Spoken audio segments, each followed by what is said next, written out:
Hello, people. Welcome to another episode on Football Dialogue. In this episode, we'll be reviewing Game Week 4.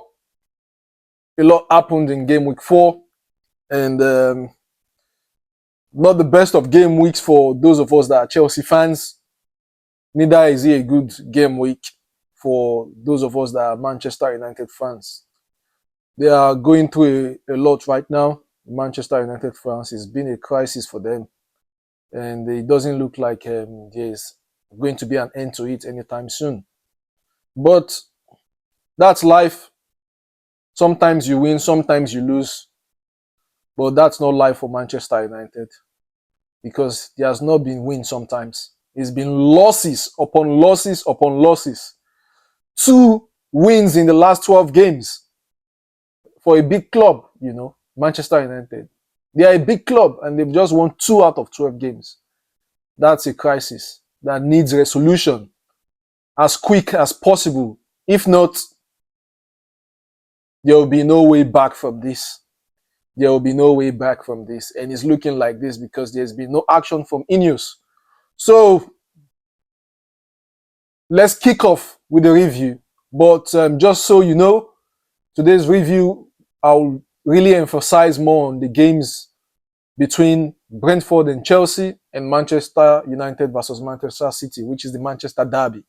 So let's kick off with the first game of the game week, which is Arsenal versus Nottingham Forest.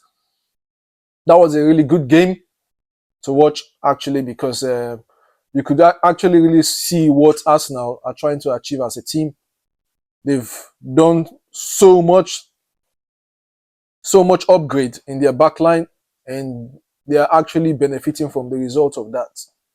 And that's kudos to Arteta. That's kudos to the sporting director in Arsenal, being able to bring in players that is going to not just...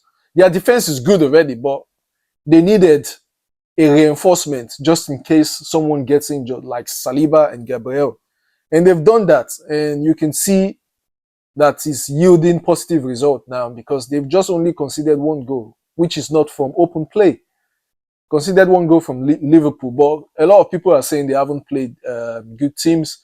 But I don't hold such opinion because you can only beat what is in front of you, and you can only set up your team against teams that are in front of you, and which Arteta have done really well, apart from the game against Liverpool, that they at least tried to hold Liverpool down at Anfield to not even getting to score any goal, which is good, a good job from Arteta.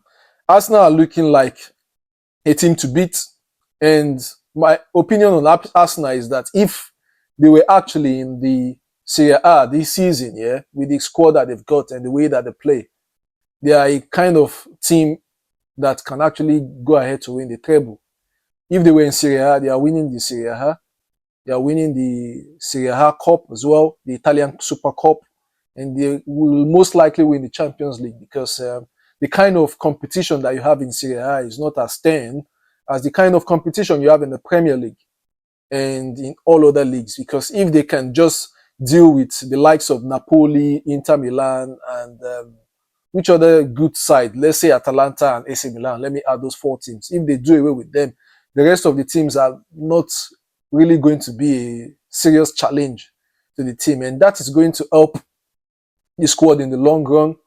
Is going to sort of minimize the fatigue in the team because the intensity they will need to play against all of these teams will be significantly reduced, and they can transform such energy into the Champions League and focus on getting a result there, which they actually can. But the Premier League does not permit that. There's hardly any small team in the Premier League, and that's why I believe Arsenal will still get to struggle to win a trophy this season because they will obviously think they can actually go for all of them, and they may just slightly miss out on all. But they are front runners right now for the title and the league title, as well as Liverpool. And right now, Chelsea, I obviously want to put Chelsea in there, but the manager is not giving me that chance to make Chelsea because Chelsea have also got a good squad that can actually challenge, but Maresca is just their own doing right now. But let me stick to the review of the game between Arsenal and Nottingham Forest, like as expected.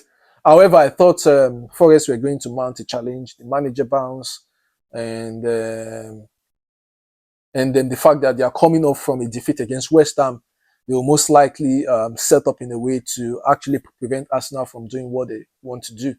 Because obviously you're going to Emirates, so you have to prepare in a different way. And no, but I thought actually Anja Postecoglou did not really expose his team to against any attacking transitions. He was able to at least balance the team to an extent, but injuries came in, injuries to Murillo, injuries to which other player again? I think they didn't play their first choice left back, so they went with a new left back. Oh, I know he's injured too as well. I know didn't play, so that sort of affected the balance of the team, and they were not able to get anything a sniff in Arsenal's defense. So even Wood came close while hitting the crossbar. When they crossed the ball, he just used his chest to deflect the ball to another direction, and it almost went in. Just it's a fingertip save from Raya, a good goalie as well, and prevented them from getting a goal. And it turned out to be a 3-0 win for Arsenal. Clean sheet. Everyone loves a clean sheet. Madueke came good.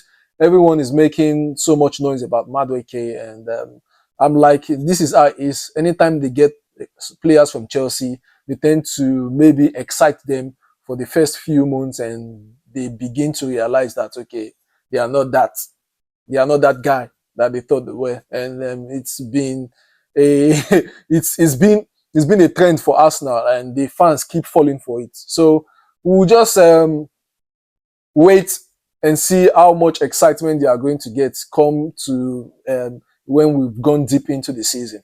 So we'll leave it at that. Arsenal, good win for them, good 3 points. They are playing Manchester City next. Is going to be a game that they are most likely going to win again, because Manchester City are not that great. So this momentum that Arsenal is keeping, and if they can keep a clean sheet again and continue in this level, or it's going to be a long season for most of their opposition, or most of the title challengers like Liverpool and Chelsea. But Liverpool are a step ahead anyways, because they've got 3 points on Arsenal, not winning any game not losing any game at all. And let's see how Arsenal are going to catch up. But it's still early on in the season. A lot can happen this season. But let's see what Isak is going to add to Liverpool because right now I'm not putting Chelsea in the mix anymore like I did earlier on, because I don't have any trust in the manager at all. So next one, Bournemouth versus Brighton. As expected, a game I said I was definitely going to watch, which I did watch. An enjoyable game. Bournemouth, Brighton, two good managers, set their team tactically, and obviously it's a tight margin. It's a marginal game, a game that if you get a goal ahead, you have the opportunity to most likely win the game. And Bournemouth scored first, and Brighton came back, and obviously Bournemouth replied again to take the lead, and they kept the lead at 2-1, which and them being at home is to their advantage as well. So these are two teams that are obviously in the same level, but much praises to Andoni Iraola. After the losses, he lost so many players in the transfer window, and so many people thought they were going to be battling against relegation, but I never held such opinion, because I always knew Andoni Iraola will have something to do to at least keep Bournemouth afloat. But I wasn't expecting them to be doing as good as they are doing right now. I was expecting them to be hovering somewhere around the mid-table, but you can see he's actually building a team that can actually compete for a European place. And that might just be the case for Bournemouth, because they have no European football, and there are too many teams in the Premier League that are competing in Europe right now. So it gives the likes of Bournemouth, Brighton, Everton the advantage, and even Sunderland too as well, the advantage to be able to get all these places to qualify for next season. So yeah, good game from Bournemouth and Brighton. Brighton, they have not done too bad this season. They've played good games. All the games that they played good, but sometimes they just are not lucky enough. They've got not too much luck, and they happen to lose the games that they were supposed to at least get a point from, which this Bournemouth game is one of. But it is what it is. That's part of the game. You lose some, you win some. So next one, Crystal Palace versus Sunderland. I expected Crystal Palace to win this game, but that was what it should have been if not for the Sunderland goalkeeper who was in top form in the game. He was top form over the weekend, top gear. He was able to make so many saves, stop so many goals from goals that we all thought were goals, and you just see him make critical saves. And that um, keep Sunderland in the fight, and he continued in that form. The defense were good as well. They sat back knowing that Crystal Palace is a better side. That's why I like teams that know that, okay, these teams, they are better than us. We need to at least to be able to get the maximum from what we can get from this game, which Sunderland did. They sat back and frustrated Crystal Palace to be taking shots from outside of the box, and they just closed all the spaces, all the outlets that Crystal Palace would have used to penetrate them. And that's how to set up a team when you actually know that you are not better than the opposition that you are playing against, and just find some few chances which you could use to hurt them. But we didn't really see many of those chances. Sunderland did not get that many chances to be able to hurt Crystal Palace, but Crystal Palace were just unlucky not to get away with the win. My prediction was 2-0, but it happened to be a goalless draw. So a good point for Sunderland, and that's, I think, 7 points for Sunderland now. They've just lost one game, which is to a Burnley side who they are familiar with. That's the only game they've lost this season, and they've been able to get as many points as their fans would expect them to get. This is a very good start to the season for Sunderland, and they might keep up at that. They've got the players. They just need to build this confidence that, okay, yes, we are actually ready to challenge in a league that contain the big boys. We want to be part of the big boys, and we want to remain here. And that's what Sunderland is doing, with the intent from their owners to go into the market and get as many players as they can, because they know the league is long and you have to have the squad. You have to have the squad to be able to compete, and that is what they have right now. They've got good players on the bench, and they've got good starters too as well. So good one for Sunderland. And Crystal Palace, good cameo from Uche. I like what he did. You could see that even the Crystal Palace fans acknowledged it, and the Crystal Palace as a whole, they all acknowledged the effort in his cameo, the debut, which was really good to see. And I really enjoyed that he was able to at least put his best and come up with the love. He was able to at least do something that will create that energy that he needs with the fans to be able to continue in this form. So a good one for Crystal Palace. And Mateta, a good player, obviously. I think in their next game, they will be able to continue to make this match. I don't think Crystal Palace have lost a game this season too as well. So Crystal Palace, Chelsea, and Liverpool are the three teams, I think, that haven't lost a game this season, which is a good one for them. So next one, Everton versus Aston Villa. Another goalless draw again. So it was a match that Everton should have won. Aston Villa actually were the ones that that did better in the first half by stretching Everton to by trying to hurt them in some areas of the pitch. But Everton came back in the second half. They came back stronger, and they were able to push Aston Villa back and try to get a chance to see if they could get a goal from it, but it was difficult. Grealish did his best holding on to the ball, disturbing Matty Cash on the left side. Matty Cash was under so much pressure throughout the second half, and it was very uneasy, and Martinez had to be the one to come through for Everton to survive not losing another game again. So it's Everton are a decent team, and this Kingston Stadium is going to be like a good place for them to be able to get the energy that they need to be able to get the required points, 3 points, and at maybe to the minimum a point against any team right now, because our next game is going to be Liverpool. It's going to be a Merseyside derby, but I guess they are going to be playing that at Anfield. So that is going to be a stern test for them. Let them see how much more they have been able to improve as a team. It will be a good test for them to see where they can actually find themselves on the long run. So good one for Everton, a good point for both sides anyway.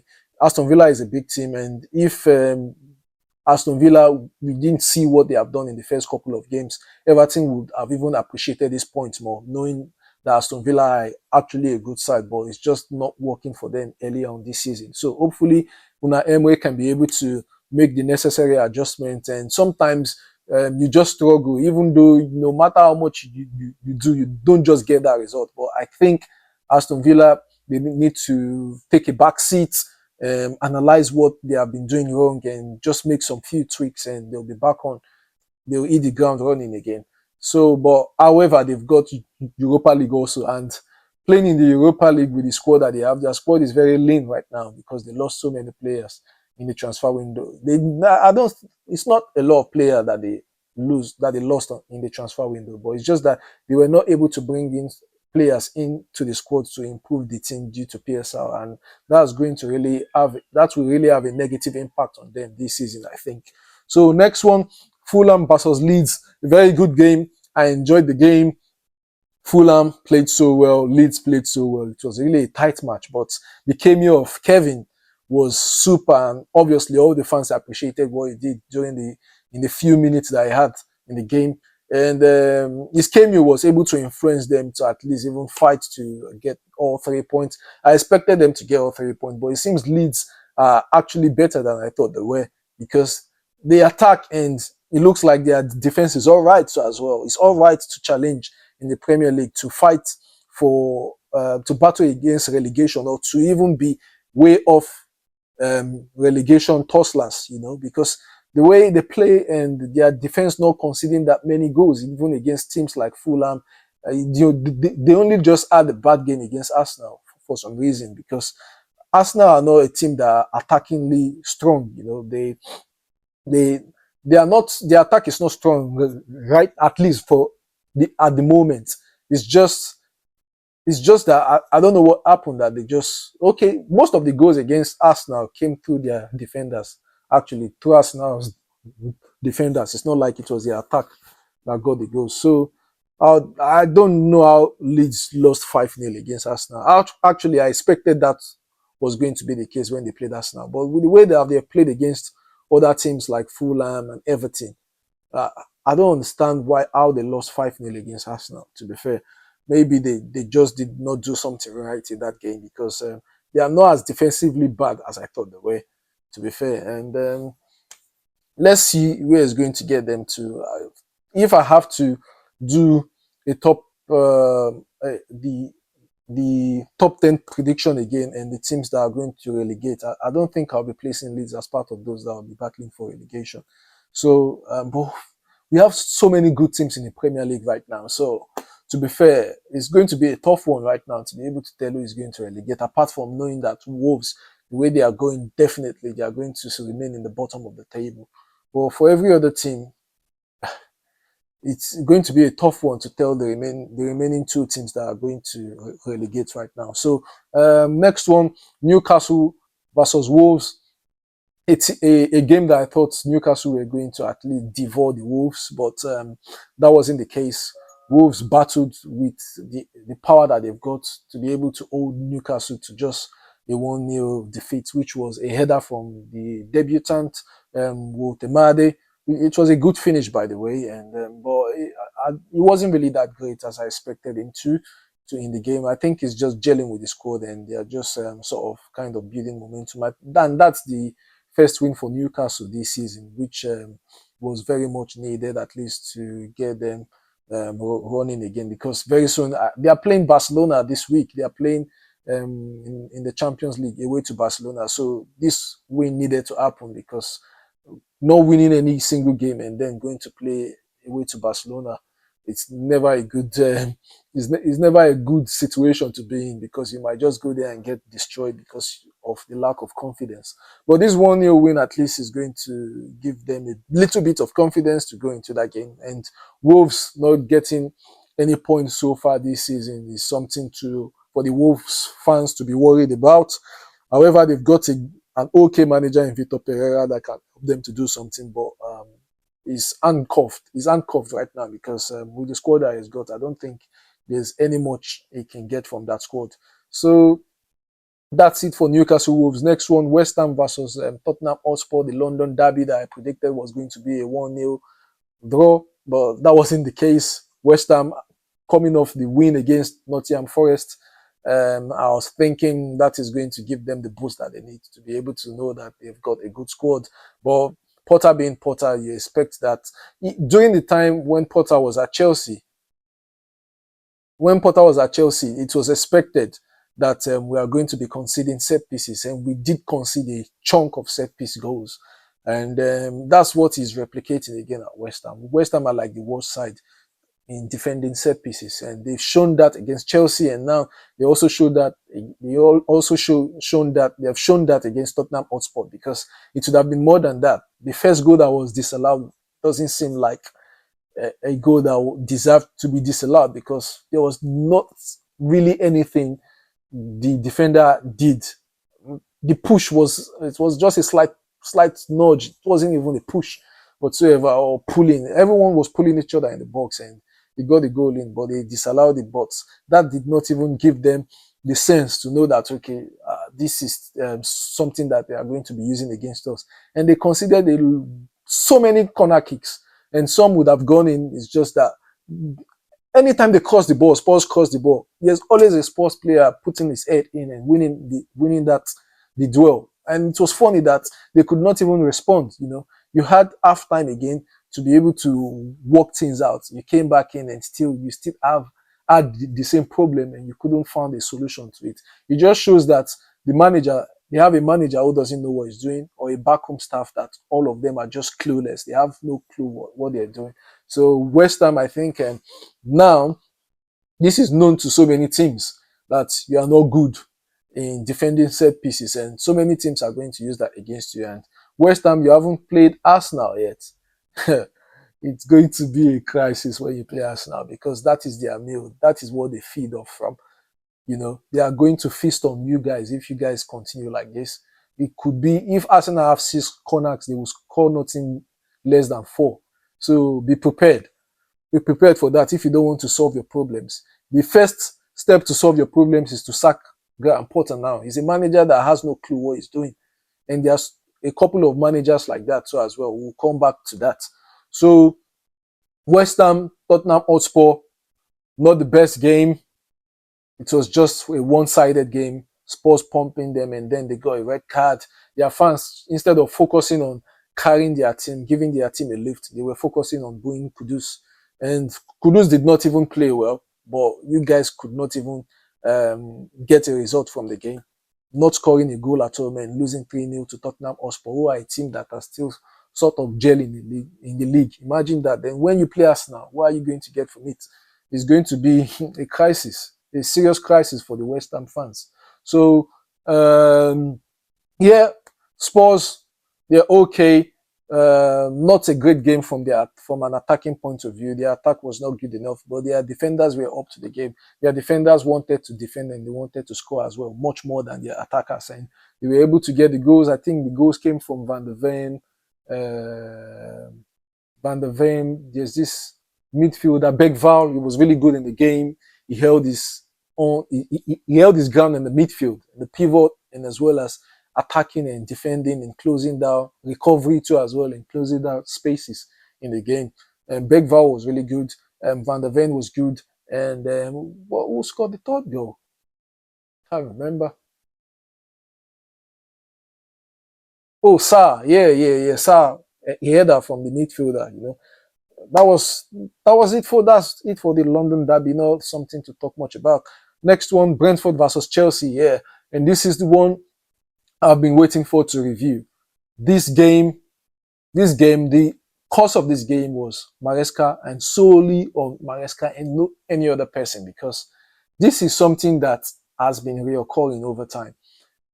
I've always said this inverting of our fullback, either the left or the right back, is not working. And yet there's no argument that can justify that this thing has worked for us from the start of last season. Because in important games, we didn't get important points. In important games with this inverting of a player. And when we play against small sides, we don't completely destroy them, apart from the games that we played earlier on when we were using the form that we carried on from last season onto the season, from Pochettino's season to the start of the season, where we annihilated Wolverhampton and some other games where we actually scored a good amount of goals.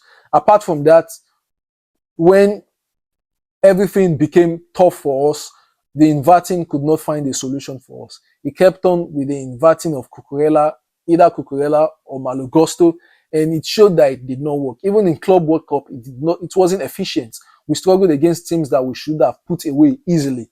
And when we got to the final, we played against PSG, but you could see that he neglected the inverting of fullbacks. Malo Gusto, who has been poor almost the whole season, played in his natural right back position, a position that he understands well. And Cucurella also played in his left back position, a position that he's very, very familiar with and he understands well. However, he's the only fullback that actually get the best out of his game, even when he's inverting into the midfield, because he's got the energy to invert into the midfield, come back to play left back, and also contribute in the attacking space. But that's not the case for all of our fullbacks. If Cucurella is not in the game, Cucurella is the only one that inverts and does it properly. And maybe the time that we used Caicedo in the right back position to invert into the midfield, because Caicedo also has got the energy.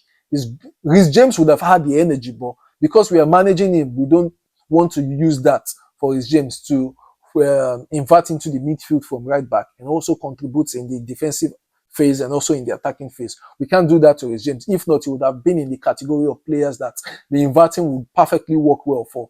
That is 3 players: Cucurella, Reece James, and Caicedo.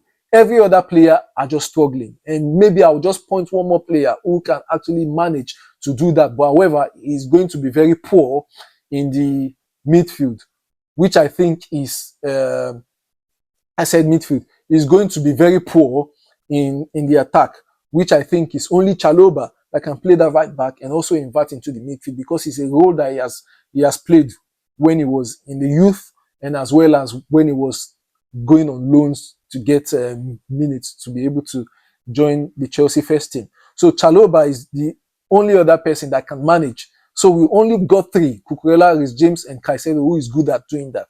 But Maresca, I don't know, he doesn't understand this thing. People think he understands. We have a good squad that can get us to being one of the most dominant force in Europe right now.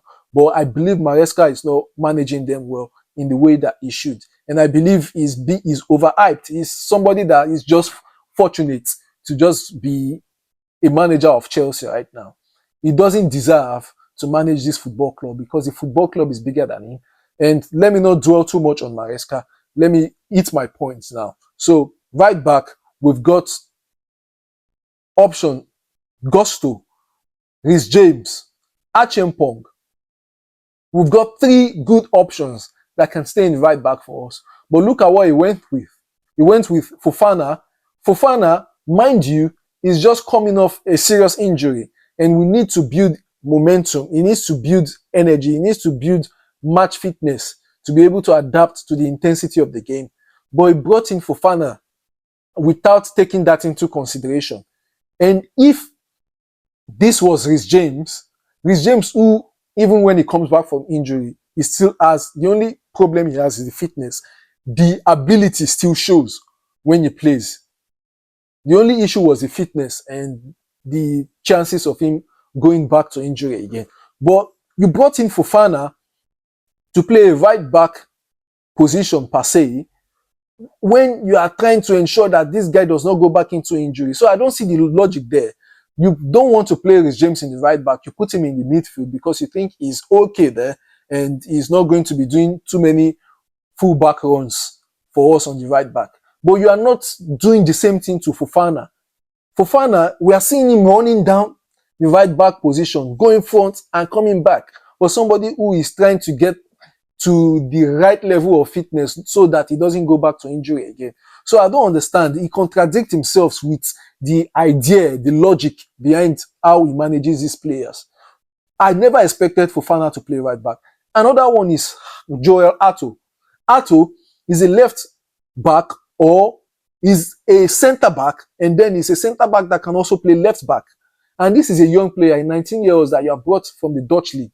You want to use this player to replace a very key player. They are telling me we have so many games and some players needed to rest. That's not my problem. My problem is, at least if you are bringing a player like Joel Ato for Cucurella, you should play him in the position that he's very familiar with, and don't tell him to invert into the midfield, because he's not in the level of Cucurella ability-wise, understanding the team, and let's say even energy as well. The energy Cucurella has, Ato does not have that.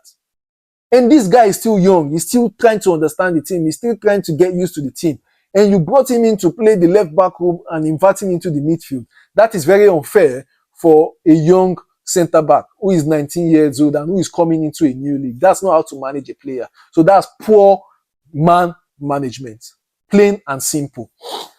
Enzo, we have always complained about Enzo, but Maresca does not still know how to use Enzo, and he still continues to insist like he knows what he's doing. That Enzo is an attacking midfielder and stuff like that.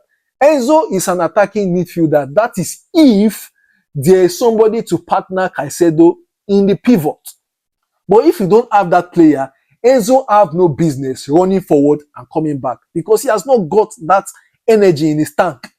He doesn't have the fuel in his tank to go front and come back and close spaces. So he leaves Caicedo to do all of the job. And so many other people take this responsibility that Enzo has in the team. Caicedo, Cucurella, anytime he plays, he does the job that Enzo should be doing. Caicedo also assumed the responsibility that Enzo should be doing in the midfield, while Enzo is somewhere lost in the attack. Trying to, I don't know what he's trying to do in the attack. He's been getting goals. Well, all right. But you can see anytime he's with the ball, he's always lost. He doesn't know what to do. The only important thing that Enzo did in that match was that pass that he let off for Neto to run in and square the ball. That's the only thing, great thing that Enzo did. And I never expected him to be able to have that vision in that tight space and just make a good left pass, well-weighted pass. That's the only thing he did right. Another time, he was close in the box. Caicedo laid the ball, and someone, I can't remember, maybe it is Tyreek George, just acted like he wanted to touch the ball and he released it, and the ball got to Enzo perfectly. He needed to do one or two things. Either, if you are going to shoot, make sure that you shoot right, or else, if you can't do that, you pass the ball back to someone who is free or somebody who can at least shoot the ball, have a good strike at the ball. But Enzo just wasted the chance, used his left leg. This is a player that I know he's a good player, but it's the way that Maresca has managed him. Enzo, when he came into Chelsea, was a fantastic midfielder. He was a midfielder that you see that is going to, the team might be built around him, But with the way Maresca is using this guy, it's not the right profile for Chelsea. If Maresca is going to stay at the club, if the owners doesn't want to terminate Maresca from Chelsea, then Enzo has to leave, because Enzo can be the reason why we are not going to get to the level that we ought to get to. Because against PSG, Enzo was playing in the number 10 role while Reece James was partnering Caicedo.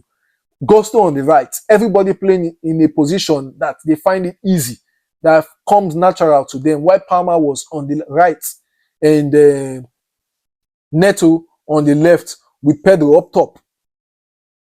That was like the perfect setup for Chelsea against PSG. You did that against PSG. Why do you think if you can smash PSG 3-0, why can't you use similar setup against smaller teams and annihilate them, completely destroy them? Why must you always invert? Invert should be something that you just do once in a while, occasionally. It should not be a steady thing that you use for every opposition that we play against.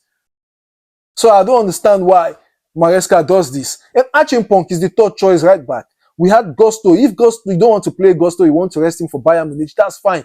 You don't want to play Reece James. Reece James played 2 games for England. I'm all right with that. But Achimpong, we have him in the team. Why can't you play Achimpong? Another thing is you making noise that you don't have many strikers in the team. We called McGeough back.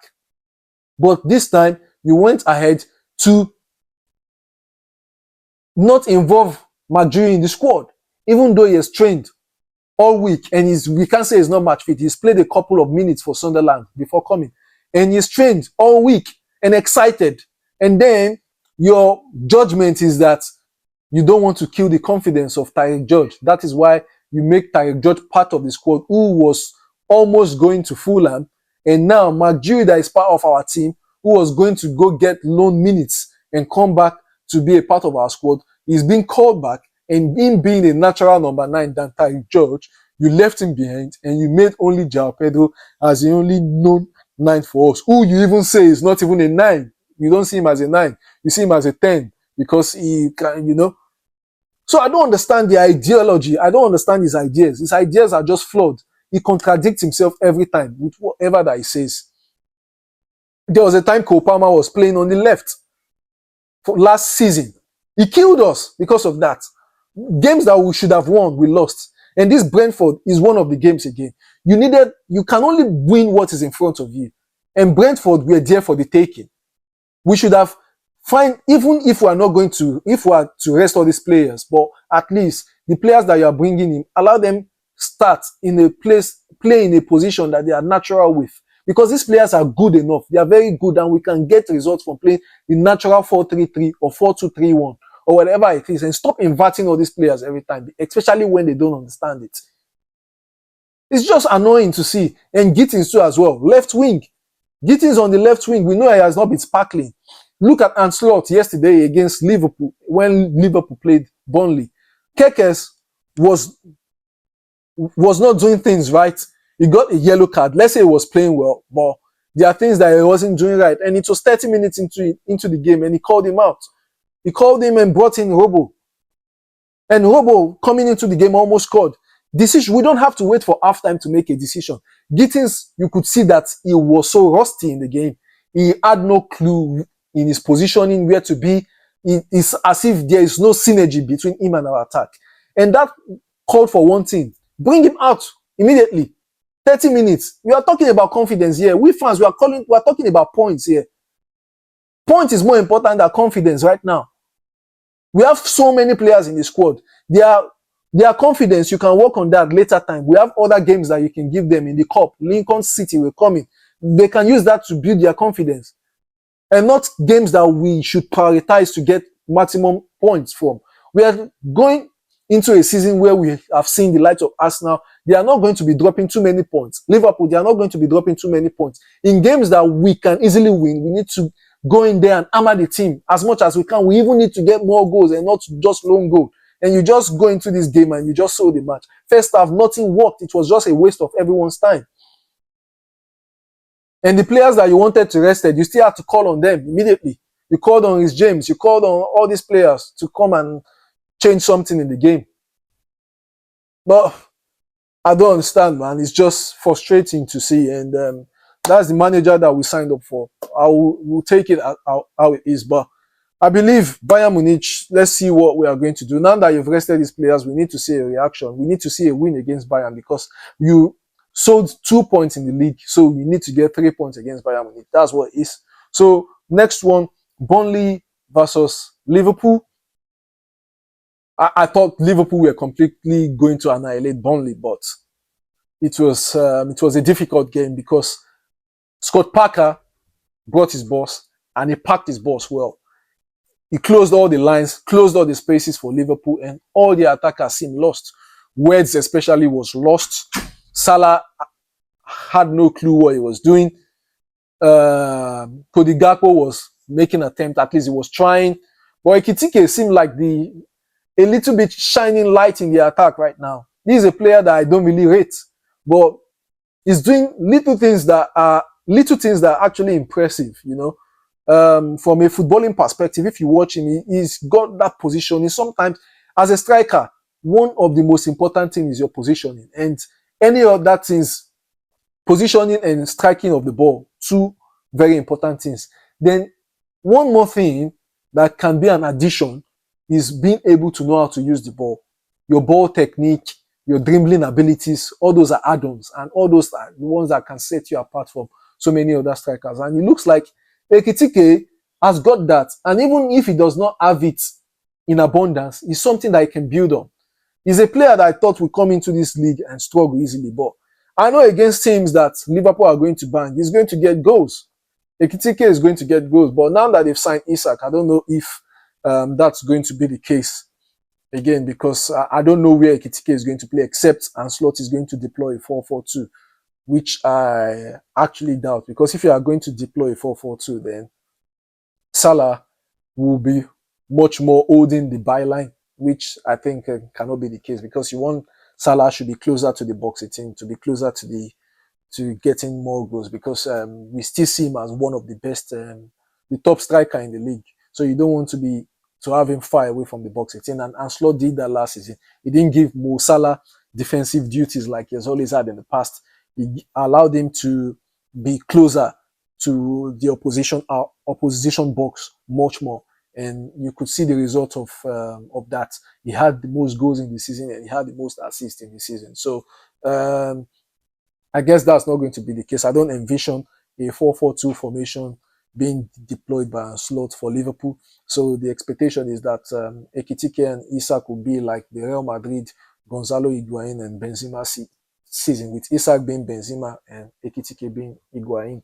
So I guess Liverpool, obviously the expectation was that they are going to actually blow Burnley away, but that wasn't the case. They couldn't blow Burnley away. Burnley held their ground, and Liverpool was biting their tooth and nail. And a gift came at the dying minute in the game, where Hannibal blocked the ball with his hands, while Frimpong, who came in, was trying to cross the ball into the box. And that was what they limited Liverpool to, going to the sides, the corner areas, and trying to cross the ball in, trying to find a way. And Soboslai trying to shoot from outside of the box numerous occasions, but it didn't work out well. Saves were made. Dubravka being a good goalie too as well. I think they knew their strength, and they knew they could hold Liverpool as much. You could see the confidence in them even when it was 60th minute and Liverpool were pounding, but they were able to hold on, and it just slipped from them due to Hannibal's error of stretching his hands out of his body, which gave Liverpool the penalty, and that was it. You know that Liverpool, Salah was going to get the goal, and he got his goal, and that's a vital 3 points for Liverpool in the competition for the title this season. So good one for Liverpool. And Burnley are not looking like a side that might actually relegate, because this is Scott Parker. Scott Parker seemed to have understand the league as much as he can during his time in the league when he was coach of Fulham and I think one other team as well. So I think he respects the league enough, knowing that, okay, Burnley, we are not that yet. So in any occasion where we are going to be playing a side that are tougher than us, we need to plan our game well, which they did against Liverpool. They got a point against Sunderland, which is a team that they feel they can go toe-to-toe with. And these are the kind of games that Scott Parker will sort of go man for man against. So I think Burnley with Scott Parker can actually just find a way to escape relegation this season. So that's why it's really tough to predict which other team is going to relegate if these teams are escaping relegation, apart from Wolves. Maybe West Ham. I think West Ham will relegate if they stick with Potter, except they bring in a new manager.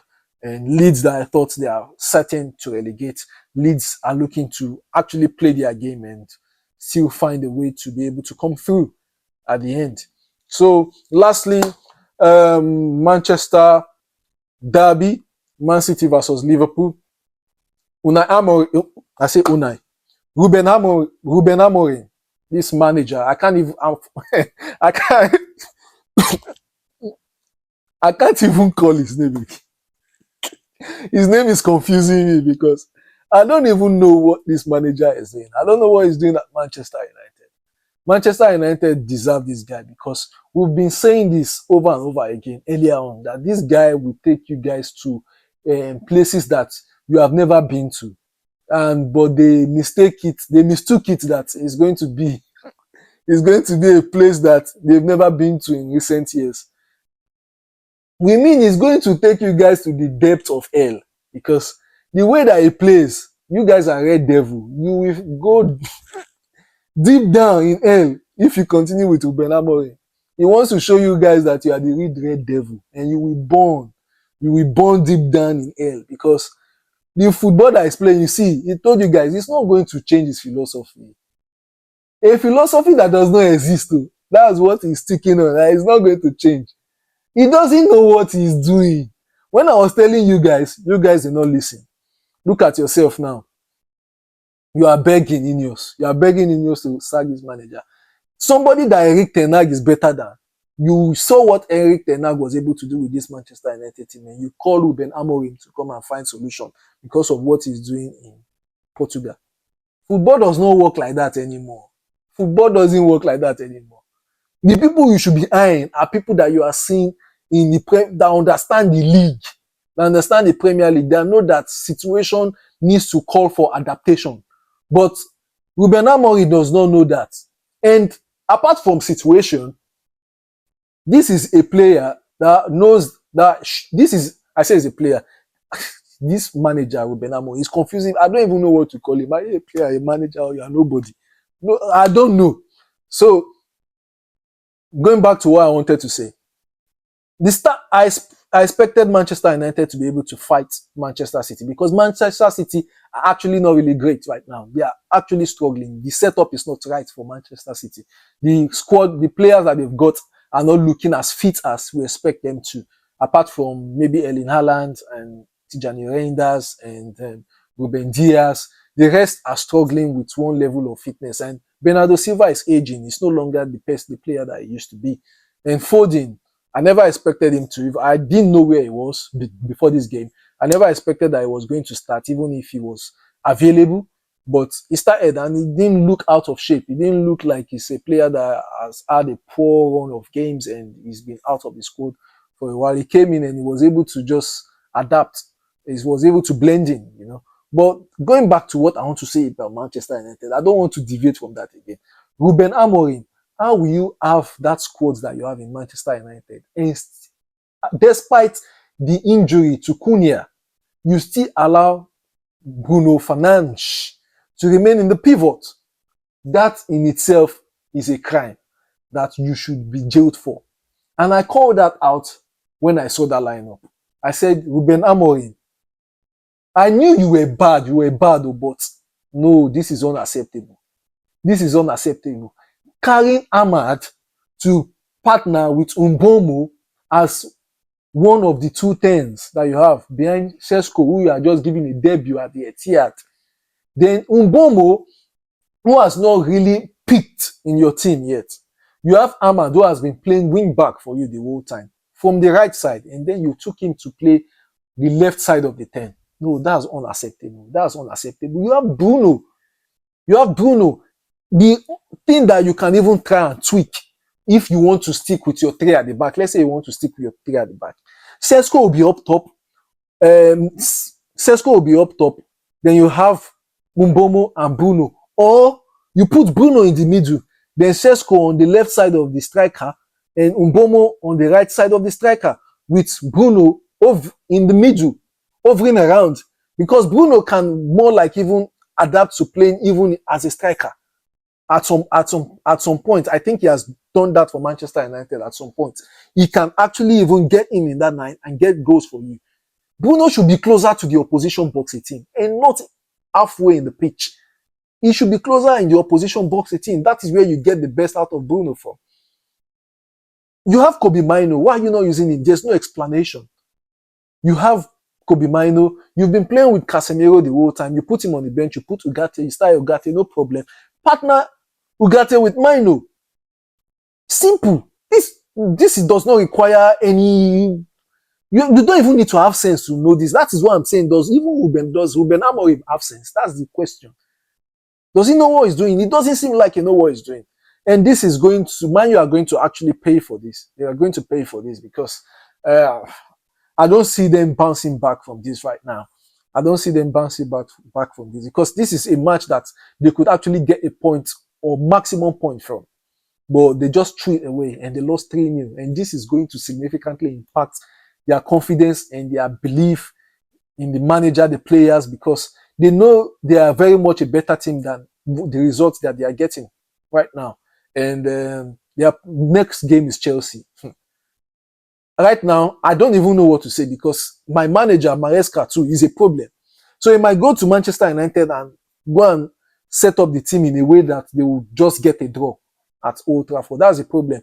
If we had a better manager and Chelsea is coming to Old Trafford, and it will only get worse. It can only get worse. It can only get worse. I promise you, Manchester United, you guys have not even seen the worst right now. Yeah, you are just you are just getting started. You are just getting started in the season. 4 games in, and you can see the pointer. When I was telling Manchester United, if Ruben Amorim stay, I'm sure they are going to relegate. Them and Wolves are looking like the team that is most certain to relegate with what they are doing right now. But it is what it is. Man City, they got their 3 points, and that's 6 points for Manchester City. I don't know what to expect from their game against Arsenal. I do believe that they will not be able to do much.